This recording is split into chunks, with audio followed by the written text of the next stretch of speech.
Bom dia, paz seja convosco. Vamos então dar início à nossa escola bíblica nesta manhã, em nome de Jesus. Manhã especial, manhã de domingo festivo, né? Considerado assim, em detrimento exatamente de ser o Dia dos Pais, não é isso?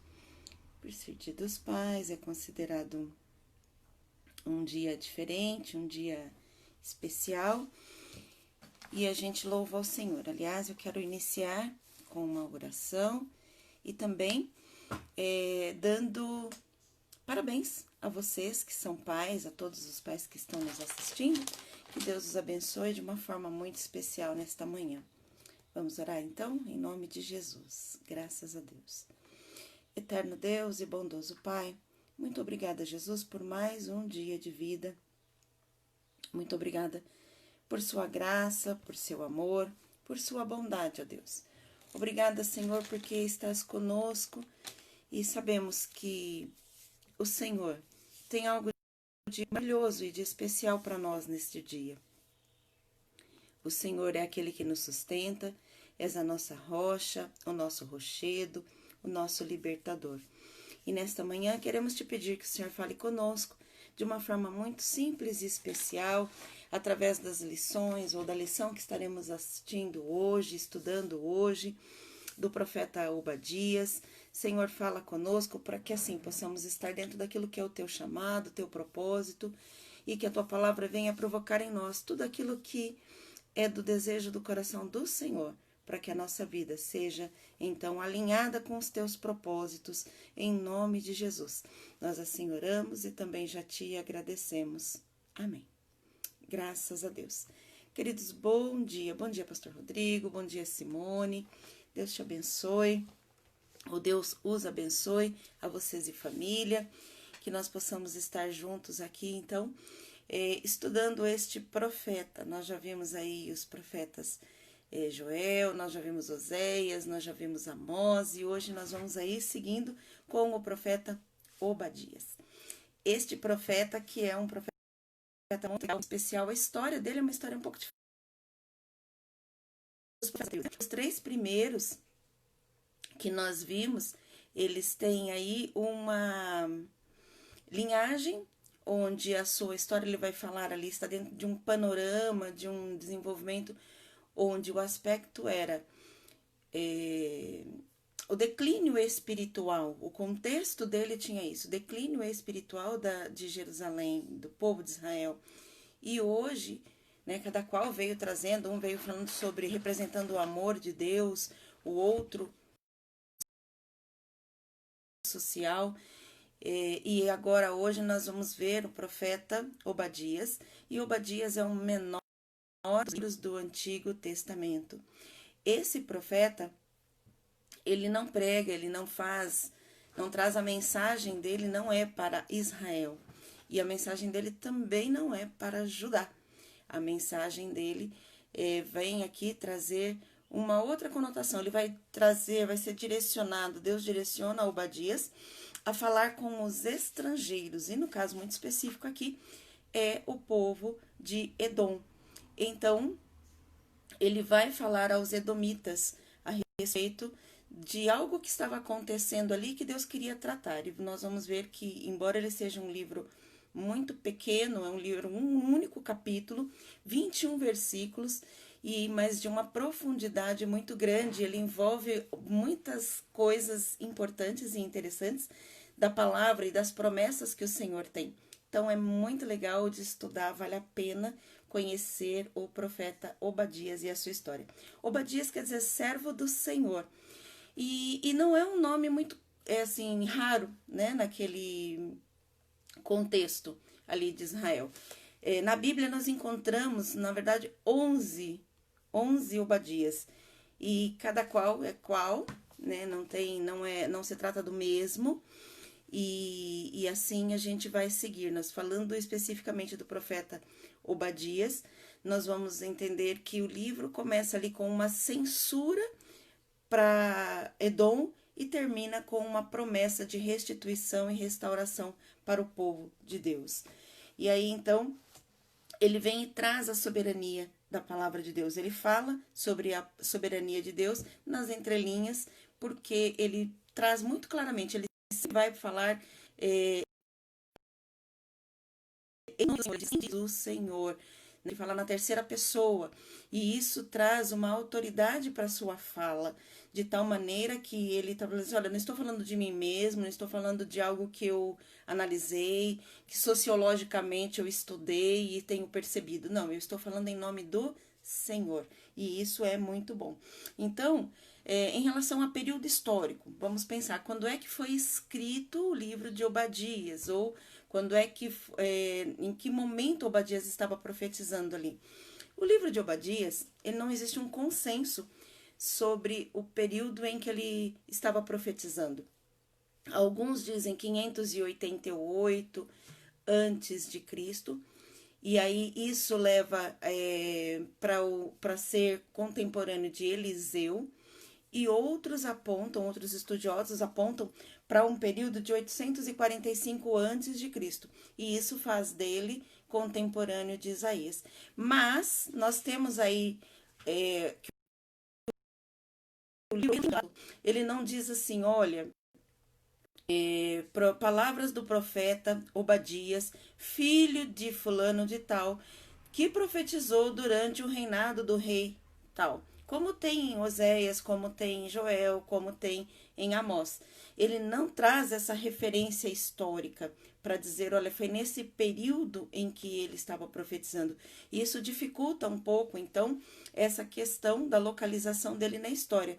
Todavia, quando a gente lê o livro, nós vamos perceber que ele se deu logo após a queda de Jerusalém. Né? E ali pelo versículo de número 11 em seguida, ele traz essa referência. E nós vamos estudar aqui, nós vamos ver que interessante é isso. Como é muito interessante mesmo a história. E aí eu quero ver com vocês a introdução do capítulo, do livro. Ele vai do capítulo 1, do versículo 1 até o versículo de número 4. E ele diz assim, olha, visão de Obadias, assim diz o Senhor Deus a respeito de Edom. Ouvimos a mensagem do Senhor. E foi enviado às nações um mensageiro dizendo, levantai-vos, levantemo-nos contra ela para a guerra. Eis que te farei pequeno entre as nações, e tu serás totalmente desprezado. A soberba do teu coração te enganou. Ó tu que habitas na fenda das rochas, e na tua morada que dizes no teu coração, quem te derrubará na terra? Embora te eleves como a águia e ponhas os teus ninhos entre as estrelas, daí te derrubarei, diz o Senhor. Nesse pedacinho, né, nesses 4 versículos que nós vemos aí a palavra do Senhor falando, né, uma censura de Deus para os edomitas. E é interessante que ele fala assim, olha, ainda que você coloque, né, ou se coloque, faça sua morada junto às estrelas, o seu ninho junto às estrelas, de lá eu te derrubarei. Uma curiosidade sobre esse livro é que historiadores ou intérpretes no passado já trouxeram algumas interpretações interessantes sobre isso. Primeiro que se dizia que quando ele fala que estarão, ainda que você faça a sua morada nas estrelas, esta morada, eles estavam se referindo, né, alguns estudiosos diziam que ele estava se referindo, que o texto estava se referindo ao que hoje são os prédios onde as pessoas habitam. Né? Hoje nós temos aí arranha-céus em muitos lugares. Né? Uma cidade urbana, metropolitana, cosmopolitana. Então, muitas vezes, era interpretado que estava sendo trazido aí uma referência para as pessoas que viviam em prédios. Uma outra análise que foi feita a esse respeito dessa profecia, considerando esse fator aí do elevado, do estarem morando entre as estrelas, era a respeito das pessoas e da vida, né, da ciência e da tecnologia e da vida fora da Terra, fora do planeta. Porque houve, né, e ainda há uma pesquisa ou tentativas de busca de pessoas em outros planetas e até mesmo de levar o homem para morar fora da Terra, né? Uma vez que a Terra tem seus dias contados, ela tem toda uma situação aí em relação à questão do tectonismo, em relação aos seus recursos, né, de escassez, enfim. Pensando nisso, e nessas pessoas, nesse grupo de pesquisas e estudos para levar o povo para morar fora da Terra, então era como se Deus estivesse dizendo assim, olha, ainda que vocês queiram morar fora daqui, dessa gel, né, que é a Terra, vocês vão ser trazidos de volta, vocês vão ser alcançados, eu vou derrubar vocês de lá, como se Deus estivesse trabalhando, dando uma punição para esse tempo aí futuro. Mas não é nada disso que ele está falando. Para trazer o conhecimento e entendimento do que ele está dizendo aqui, nós vamos fazer uso do recurso da geografia. Por quê? Quando ele fala de vocês que moram entre as fendas, né, assim, vamos lá, versículo 3 diz assim, a soberba do teu coração te enganou, tu que habitas nas fendas das rochas, versículo de número 3, e na tua alta morada dizes no teu coração, quem me derrubarás em terra? E embora te eleves como águias e ponhas o teu ninho entre as estrelas, dali te derrubarei, diz o Senhor. Os edomitas, quem eram estes a quem estavam aqui se dirigindo esta profecia? Os edomitas, eles eram descendentes de Esaú. Lembram-se, Esaú, Jacó. Esaú era o filho que, segundo Hebreus, capítulo 12, versículo de número 6, ele é considerado um homem profano, um homem natural, o homem porque ele não sabe daquilo que era a sua bênção da primogenitura. Ele vendeu a bênção da primogenitura, trocou ela ali por um prato de lentilha e não fez caso de nada daquilo que Deus tinha preparado para ele. Então ele é considerado como o homem secular, o homem natural, o homem caído, né? E os edomitas são descendentes de Esaú. E por conseguinte, olhando para a história de Esaú e Jacó ainda, nós vamos ter que eles eram inimigos do povo de Israel. Ao longo da história do povo de Israel, e o pastor Rodrigo tá aí, ele é professor dessa área, né, pode atestar essa informação, os edomitas, eles assim, sempre se associavam aos povos que se levantavam contra Israel, com o propósito ali de ajudar estes povos inimigos a destruir, a derrubar Israel. Eles sempre se aliançavam no sentido de tentar destruir a nação de Israel. Então era alguma coisa bem interessante ali desse povo. Era um povo que tinha, de fato, esta questão contra Israel. Eles eram inimigos de Israel. Isso é um fato. E como ali porque eles eram chamados de edomitas, primeiro que era o nome, e o lugar onde eles moravam era como se fosse um cânion. Então pensa numa estrada, um caminho, onde tem paredões de rochas de ambos os lados, então o caminho ficava entre duas paredes rochosas, de formação rochosa, e que levava para Petra, né, onde hoje é Petra, na época era chamada de Sela, ou Selá. E este lugar, e nessas rochas, eles faziam as suas moradas, tinham cavidades, ainda tem, os lugares estão lá. Hoje é conhecido como Cidade Silenciosa dos Antigos. E este período, essa localização, deu a eles esse nome de Edomitas e traz para eles exatamente essa configuração que a gente vê aqui nos versículos 3 e 4. Eram cavidades ou cavernas que ficavam a mais ou menos uns 200 metros de altura. Então, todas as pessoas que passavam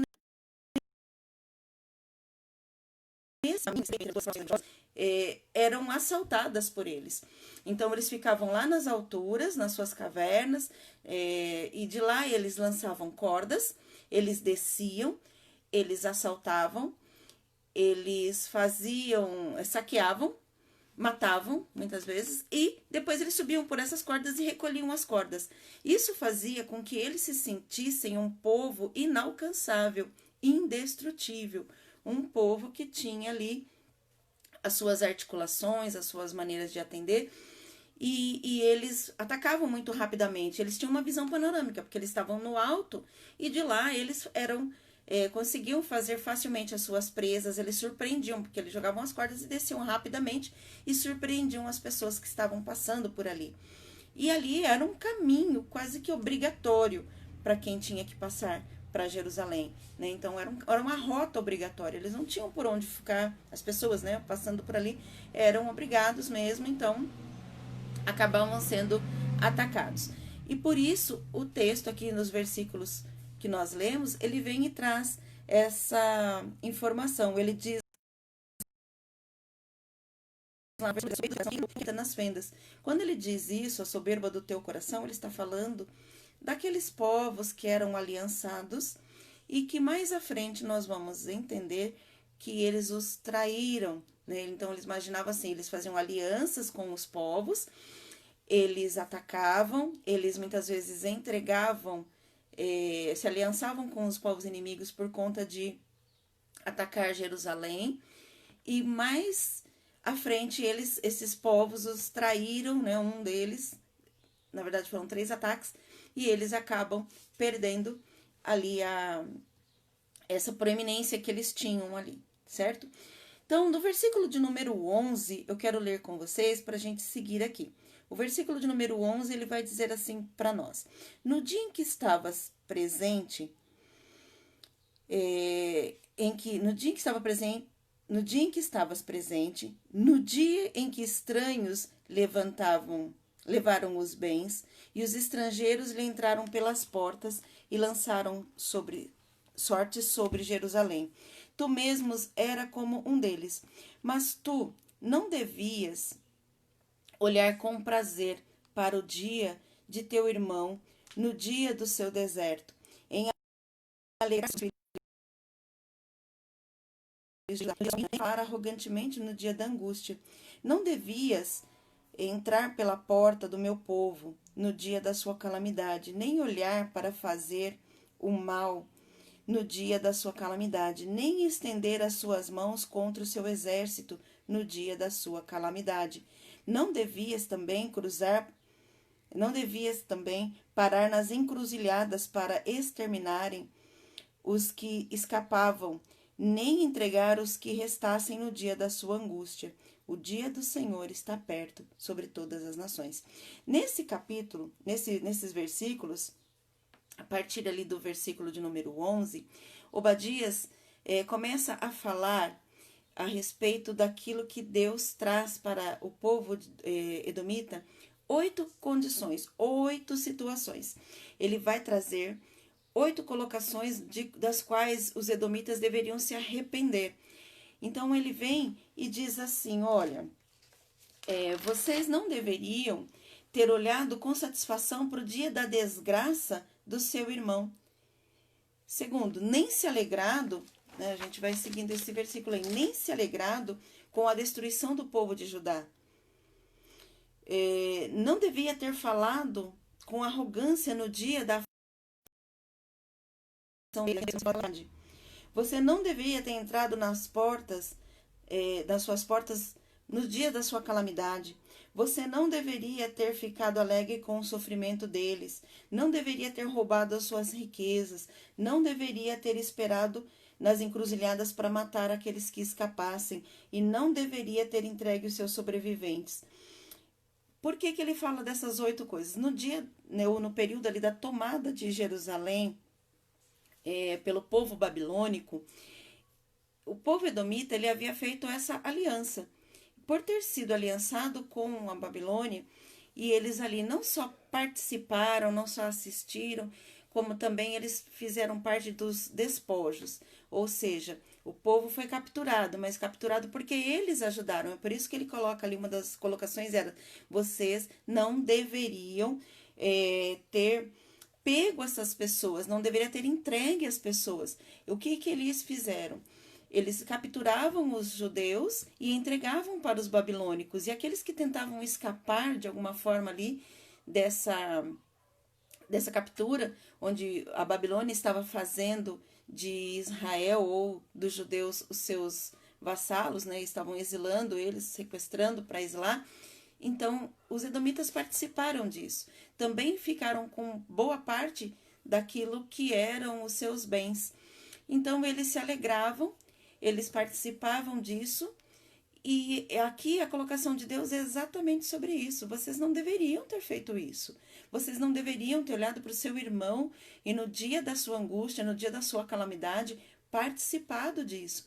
Não deveria ter se alegrado disso, não deveria ter ajudado nisso, não deveria ter ficado com seus bens. E ele vai trazendo essas colocações, não deveriam ter invadido, não deveriam ter tomado parte nisso de uma forma geral.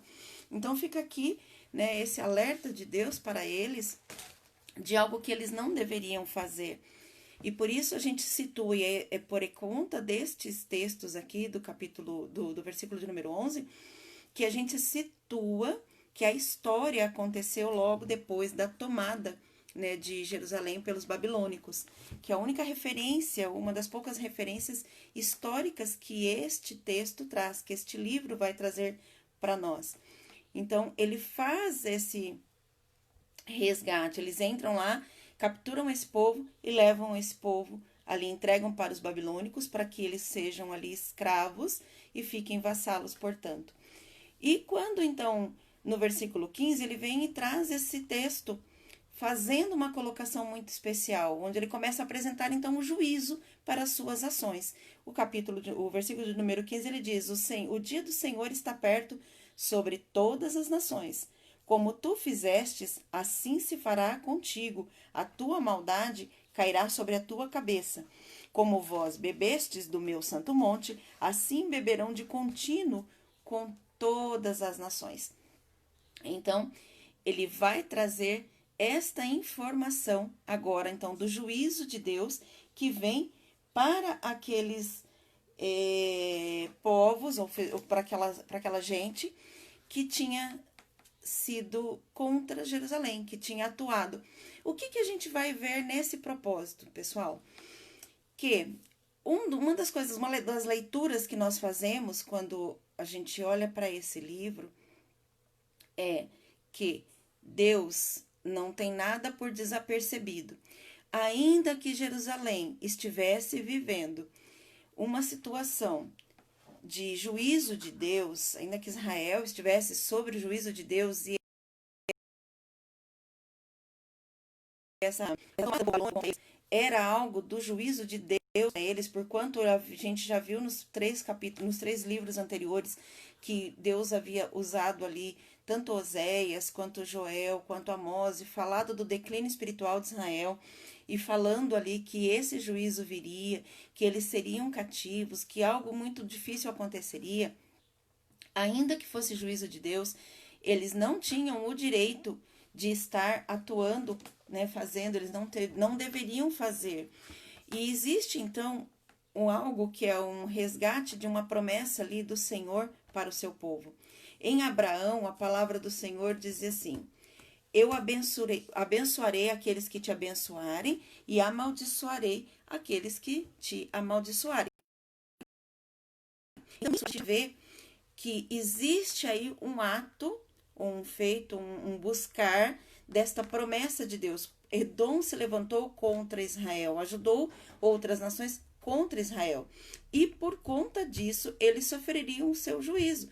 E como eles atuaram contra, então a promessa de Deus que estava sobre Israel tem esse viés aí, esse aspecto de uma vez que vocês se levantaram contra o meu povo, vocês não deveriam ter se alegrado pelas calamidades deles, não deveriam ter invadido, não deveriam ter ajudado, não deveriam ter sequestrado, não deveriam ter sido participantes, não deveriam ter sido aí coniventes, nem tampouco compactuado com essa questão toda. Então agora vocês vão sofrer uma punição sobre isso. Vocês vão sofrer consequências desta ação.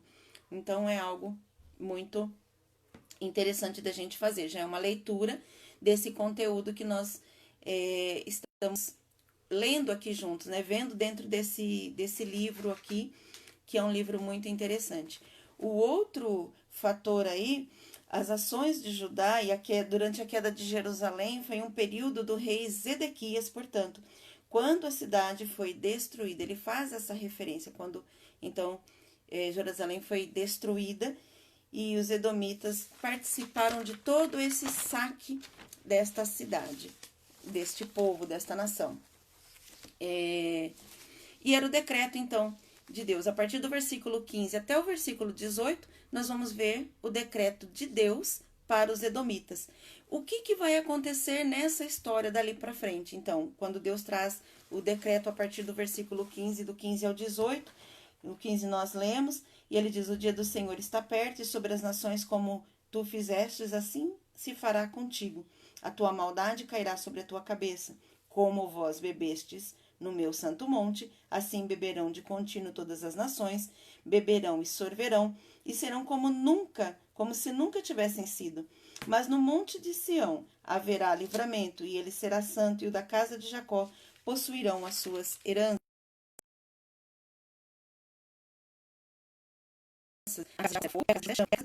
E aqueles que se acenderam contra eles e os consumirão. Não haverá sobrevivente na casa de Esaú. E o Senhor disse, e assim, né, o Senhor falou. Muito bem. A leitura tá difícil, né? Complicada. Tudo bem.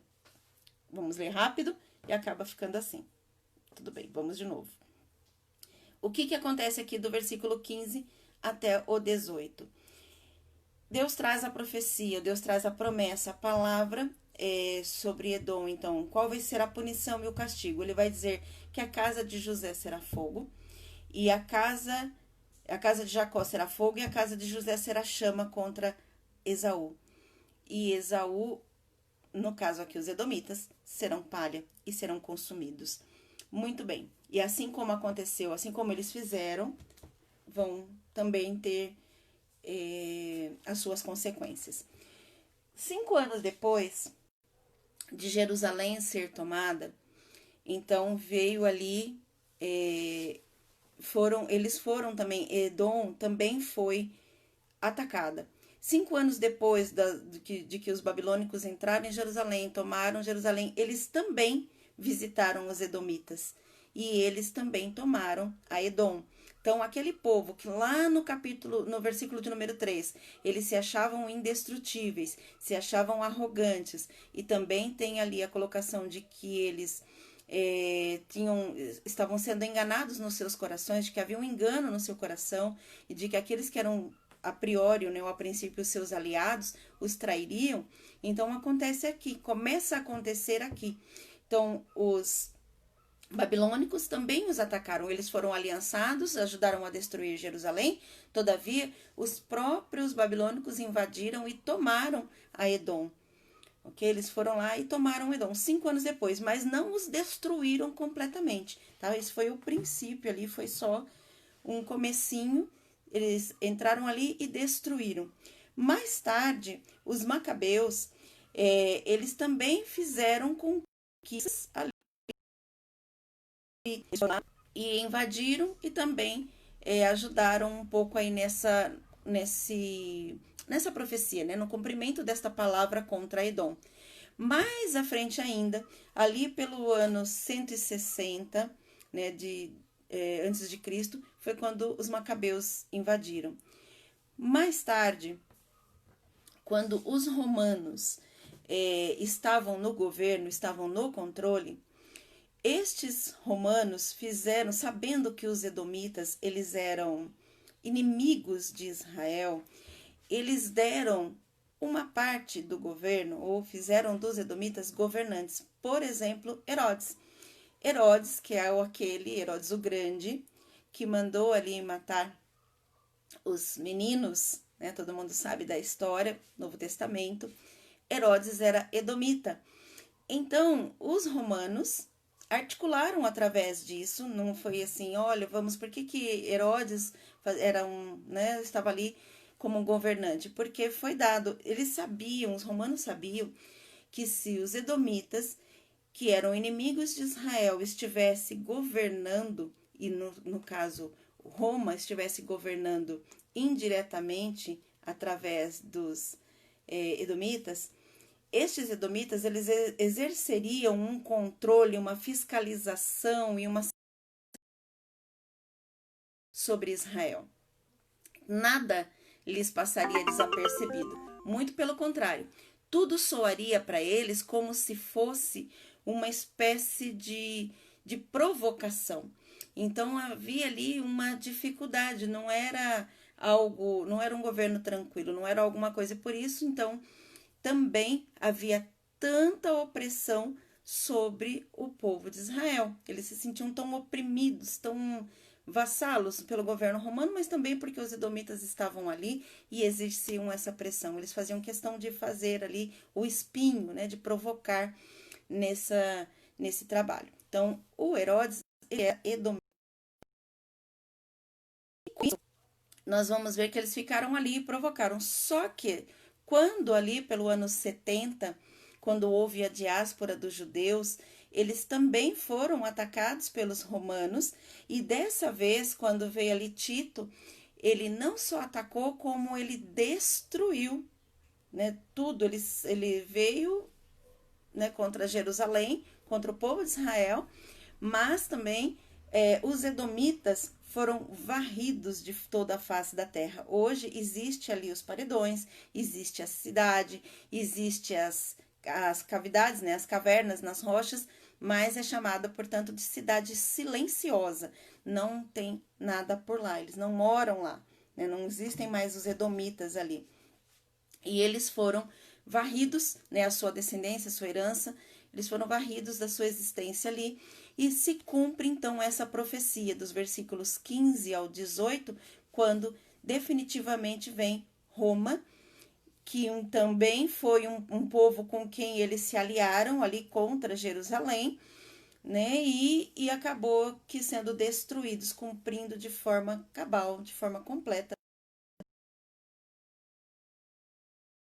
essa promessa de Deus contra o edomita, ou essa profecia de Deus contra os edomitas, porque se levantaram contra o seu povo. E aí a gente volta para aquela aliança abraâmica, né? Benditos serão os que te abençoarem, malditos serão aqueles que te amaldiçoarem. E aí a pergunta que eles colocam lá no início do texto, lá no versículo de número 3, no finalzinho, é: quem me derrubará em terra? E a resposta é clara: Deus. Quem vai derrubar? Deus. Então, o seu poder, né? E ainda que as coisas vão acontecendo e as pessoas acreditam que não tem por onde, tá tudo certo. Não, Deus tem todo o poder. Deus conhece todas as coisas, seus olhos estão aí de a ver tudo que se passa. Deus é onisciente, onipotente, e não há nada que passe desapercebido diante de Deus. E tem mais uma coisa que é muito importante que nós estejamos lembrando e guardemos no nosso coração: Deus não se esquece de nenhuma das suas promessas. Deus é fiel. Deus é fiel. Deus é fiel ao seu povo. Deus é fiel às suas palavras. Deus cuida dos seus.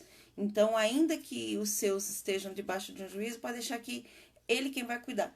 Quando a gente traz isso assim de uma forma mais simples, numa ilustração, a gente diria, como pais que somos, e aliás, feliz Dia dos Pais, mais uma vez, para os pais que estão presentes, nós vamos pensar assim: olha, o filho é meu, se eu tenho que disciplinar o filho, deixa que eu disciplino. Aí vem um caro colega e quer se envolver nessa disciplina, tentando ajudar, abre aspas para a palavra ajudar, querendo se envolver nesse processo de disciplina. Não, o pai sou eu, pode deixar que eu dou conta de disciplinar o meu filho no meu tempo, ao meu modo, segundo o meu trato, a minha cultura, não do jeito que não preciso dessa coparticipação. Quais são as aplicações que nós vamos trazer então do livro de Obadias para nós? Quais as aplicações pessoais, quais as aplicações para os dias de hoje que esse livro traz para nós, pastora Sandra? Quais são as aplicações que Deus traz para nós? Vamos lá, minha gente, em nome de Jesus. A aplicação para nós hoje tá lá, uma delas é que todas as coisas contribuem para o nosso bem. Ou seja, Deus tem visão de todas as coisas, Deus sabe de todas as coisas, e ainda assim, todas as coisas contribuem para o nosso bem. Nós vamos ver mais à frente que Jerusalém, segundo a própria promessa, ela é resgatada, ela é restituída e ela segue e ela tende a aprender com aquilo que lhe foi vivenciado, aquilo que ela experimentou. Qual outra aplicação que nós vamos ter? A outra aplicação que nós vamos ter aí, para nós, ela está direcionada a Hebreus capítulo de número 12, onde a palavra do Senhor vai nos ensinar que Deus disciplina ao filho que ama. E a disciplina do Senhor, ela não parece, num primeiro momento, ser fruto, né? Ser algo que alegra o coração, mas vai produzir fruto de justiça naqueles que a aplicam. Então, Israel foi disciplinada por Deus quando estava sendo levada ali para a Babilônia. Deus estava tratando com ela, mas produz fruto de justiça, sua disciplina no coração. Então é algo importante para nós.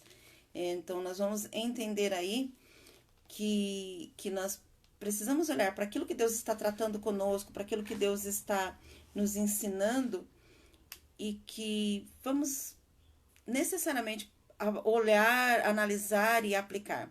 Vamos entender que os filhos de Deus, os servos do Senhor, não se saem bem do pecado, não devem se sair bem do pecado, não se sairão bem do pecado, porque Deus vai discipliná-los de tal maneira que eles possam ser corrigidos, porque o pecado, ele é separação de Deus, o pecado é morte.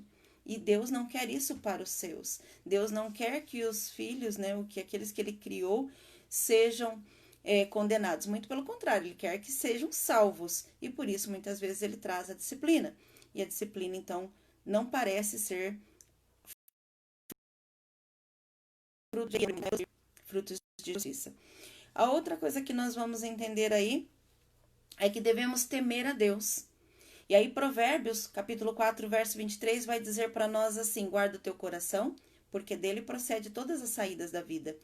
E quando ali no comecinho do capítulo de Obadias, a gente vê que eles falam: nós somos um povo indestrutível, vocês que pensam que são inalcançáveis, a grandeza e o orgulho do seu coração. O que é que está dentro do coração do homem? O coração do homem ele é enganoso. E o orgulho é alguma coisa que dá lastro para outros pensamentos e outros tipos de sentimento. Por exemplo, o orgulho, ele também traz para o coração do homem, muitas vezes, a mentira. Para manter o seu status, o seu orgulho, às vezes o homem mente, né? Ele vai acabar mentindo. Esse homem acaba trazendo aí outras coisas para esse pensamento. Este homem, para manter aí o seu orgulho, pode ser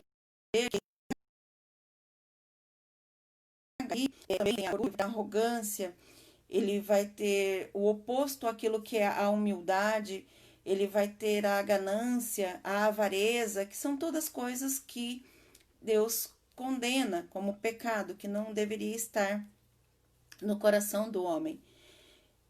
Uma outra colocação aí a respeito desse livro é que Esaú, então, como eu falei logo no comecinho, Esaú representa o homem natural, aquele que não se importava com as bênçãos de Deus e por isso trocou tão fácil e tão rapidamente a bênção de Deus da primogenitura por prato de lentilha. Esaú simboliza o homem natural, o homem secular, o homem caído, o homem pecaminoso. E Jacó, apesar dos seus erros, apesar das suas falhas, ele então, depois, uma vez regenerado, ele vai simbolizar Israel e, portanto, o homem resgatado, o homem espiritual. E como homem espiritual, então, é aquele que tem ali uma ligação, portanto, com Deus. Nesse sentido, o livro ele vai trazer um contraste entre aqueles que servem e que não servem a Deus.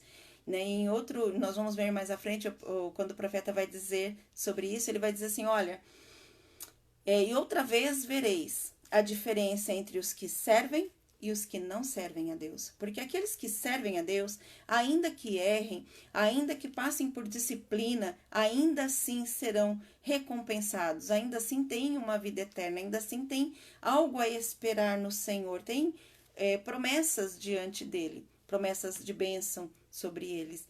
Todavia, aqueles que não servem ao Senhor serão exterminados, serão destruídos, e não haverá para eles, né, como diz lá em Neemias, né, ele fala sobre isso, não haverá nem histórico, né, sobre isso, não sobrará nem histórico da pessoa ou do grupo a esse respeito.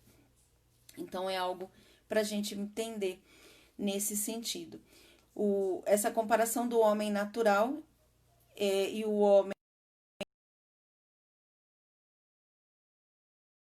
E com isso, quero ler com vocês o Salmo 131 para a gente ir para o nosso encerramento aqui da aula de hoje, porque quando ele fala desse orgulho, né, no coração do homem, é importante a gente pensar sobre isso. Também o capítulo 4 de Tiago, né? Tiago, capítulo 4, versículo 6, Provérbios 29 e 23, vai nos alertar a respeito dessa questão do orgulho. O Senhor não se agrada, o Senhor não está próximo. E o capítulo de número 31, ou Salmo 31, ele diz para nós assim: Ó Senhor, meu coração não é orgulhoso, nem os meus olhos altivos. Não me ocupo de grandes questões, nem de coisas maravilhosas demais para mim. Mas fiz calar e sossegar a minha alma como uma criança desmamada com sua mãe. E como uma criança desmamada é minha alma para comigo. Espero, ó Israel, no Senhor, desde agora e para sempre. Ou seja, um salmo trazendo essa questão do coração sem altivez, sem o orgulho, né? Onde Tiago, capítulo 4, vamos só completar aqui, para a gente então seguir. Capítulo 4 de Tiago. Seja bem-vinda, Fernanda, Deus abençoe. Tá, seja contigo. Vamos lá. Tiago, capítulo de número 4, o verso de número 29. Tiago 4, 29. Opa, Tiago, capítulo 4, desculpa, 4, 6. O 29 é de outro. Tiago 4, 6. Antes ele nos dá uma graça maior. Portanto, assim diz as Escrituras: Deus resiste aos soberbos, mas dá graça aos humildes. Deus resiste aos soberbos e dá graça aos humildes. Então, o coração ali cheio de soberba e arrogância que tinham os edomitas, Deus trouxe juízo sobre eles, sobre as suas ações, sobre o quanto eles se associaram a outros para destruir Israel. E o juízo foi de tal maneira que não sobrou nenhum da sua descendência para contar a história, né? Foram varridos ali. Não vou dizer nenhum da sua descendência, porque a gente sabe que ainda existe, né, a descendência ali. Mas o povo aí naquele momento da história de sobre a face da terra. Então, a promessa de Deus se cumpriu de forma cabal.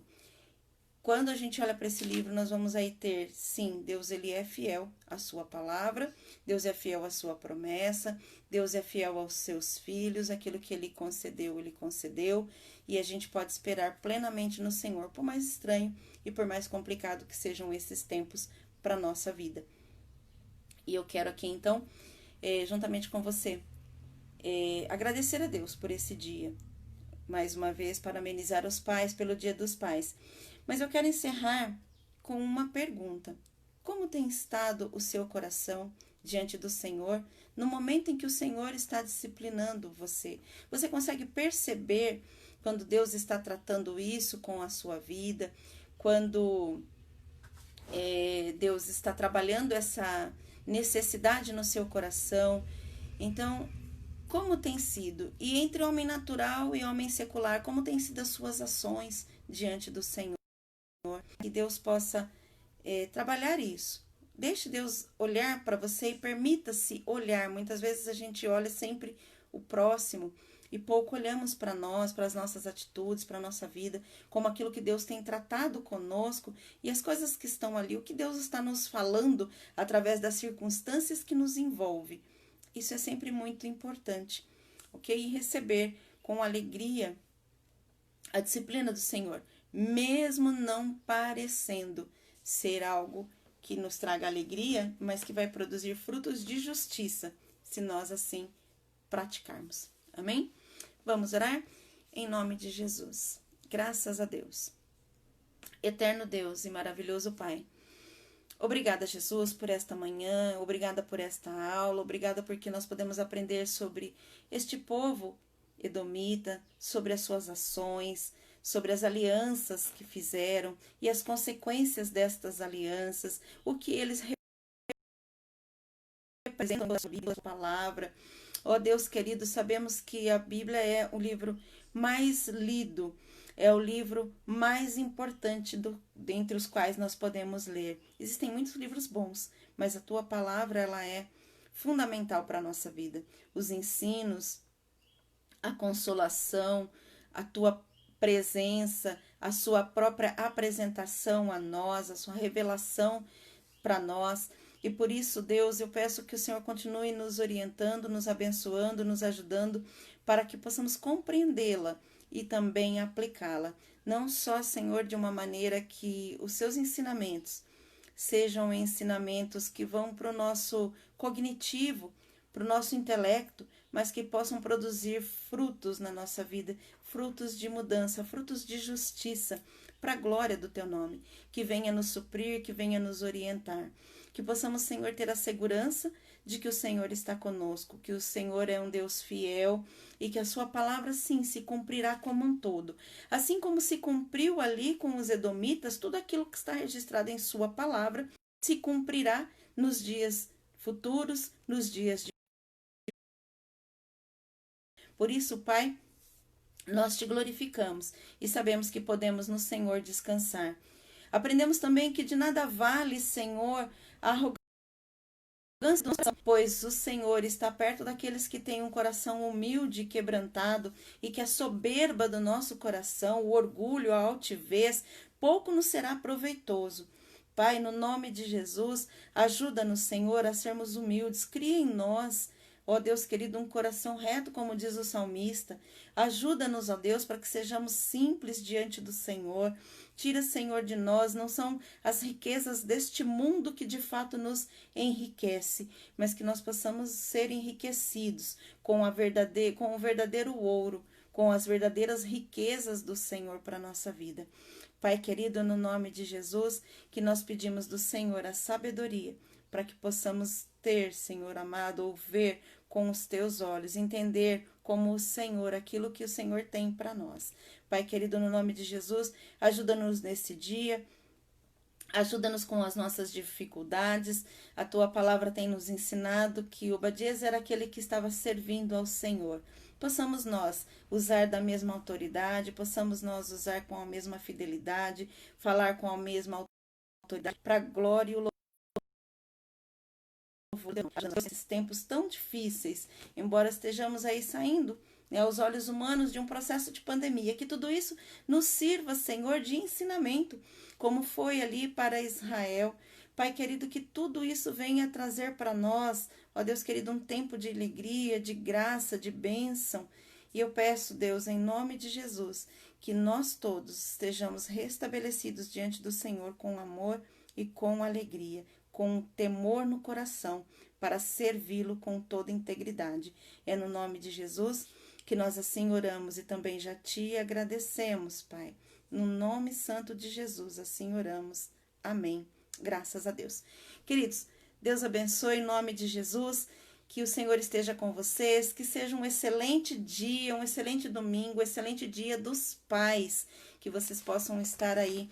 E se você tem o seu pai, não deixe de compartilhar esse dia com ele. Se ele está distante, não deixe de abraçá-lo de alguma forma, ainda que virtual.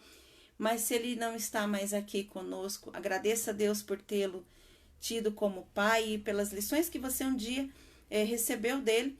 E se você, por alguma razão muito difícil dentro do seu coração, tem um relacionamento rompido com o seu pai, procure restabelecer isso. Hoje, aproveite a oportunidade de hoje. Aproveite o dia de hoje ser que nos contextos você esteja certo, mas pegue esse viés da lição, deixa Deus te quebrantar, ofereça perdão, ofereça reconciliação. Deus um dia fez isso por você, na pessoa de Cristo Jesus. Amém? Um beijo, fiquem com Deus e até a nossa próxima aula. A paz.